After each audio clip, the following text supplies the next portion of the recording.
Now going to do an install of Ubuntu 18.04 as a virtual machine under the VMware hypervisor using a Red Hat 7 host system running VMware Player. So first thing we need to do is to create a new virtual machine, and for that I already have the Ubuntu install disk mounted in the virtual CD drive, and we'll give it a name for the user as LF student with a username of student. Now we have to give a password, which I've done. And then for the name, let's just call it Ubuntu. And then on the host machine, I want to have a certain place I want to put it. Rather than my home directory, I want it on a disk that has a lot of space. And then let's allocate 30 gigabytes of space. And I prefer to have it as one big file rather than multiple files or slices. I find that clutters my system less. And really that's all you have to do to start setting up the install, but it's better to click on Customize Hardware and increase the amount of memory from 1 gigabyte to 4 in my case. And I might as well take advantage of having multiple processors, so I'll let it use all 4 processors on this host machine. And then I'll just click on Finish, and it will start the install after a couple of harmless messages about how the virtual machine graphics driver doesn't permit accelerated graphics performance. Now, the beautiful thing about the Ubuntu install on this recent version is that I am done. There are no more choices to make. I don't have any more parameters to specify, etc. If I hadn't been installing in a virtual machine, it would have asked me information like username and password at this stage, but it was able to pick that up because of the intelligent way that VMware can handle Ubuntu. So I'm doing this in real time. If you can read the messages, you see it just created the main file system on the system, and now it's going through the stage of copying all the files over to the hard disk, or I should say the simulated hard disk. Now this takes a little bit of time, so I'll pause the recording for a few seconds so you don't have to watch not much happening. I skipped about a minute or so, and now it says it's almost finished copying files.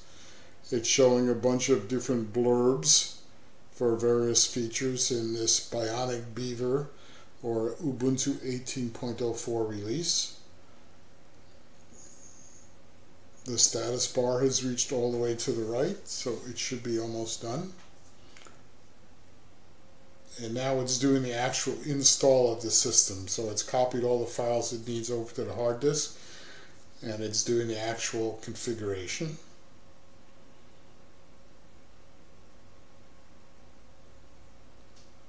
So once again, I believe I'll pause for a little while so you don't have to sit here and watch not much happening. Pause for about a minute. Now it says it's configuring hardware.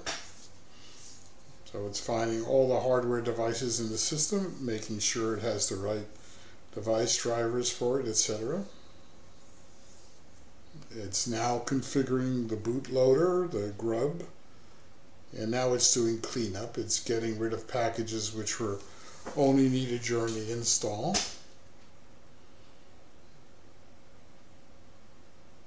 And of course that's rolling by far too fast to be readable.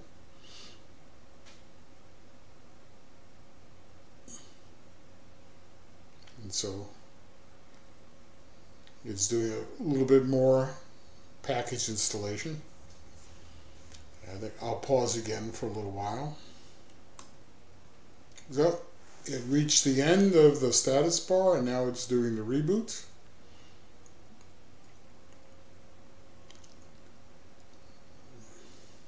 And shortly I should be getting a login prompt.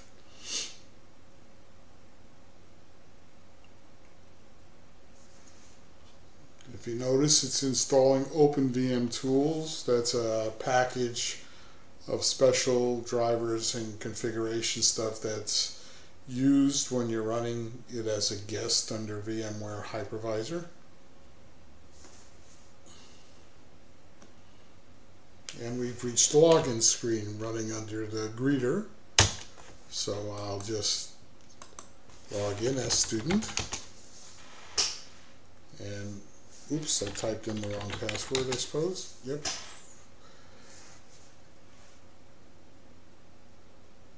And now the system's running. There's a few introductory messages here, and I'll just click through them to get to a fully up system. And then just to see what really happened here, if I right click, I can open up a terminal.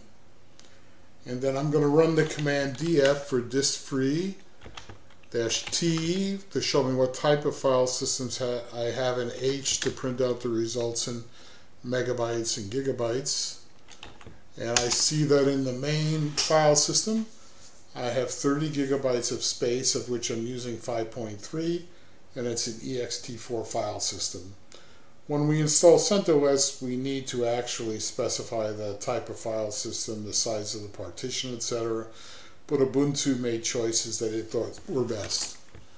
Likewise, we won't talk about this now, but if I look at swap files, you'll see that there is a swap file of about 1.5 gigabytes created instead of a swap partition. Usually distributions create swap partitions.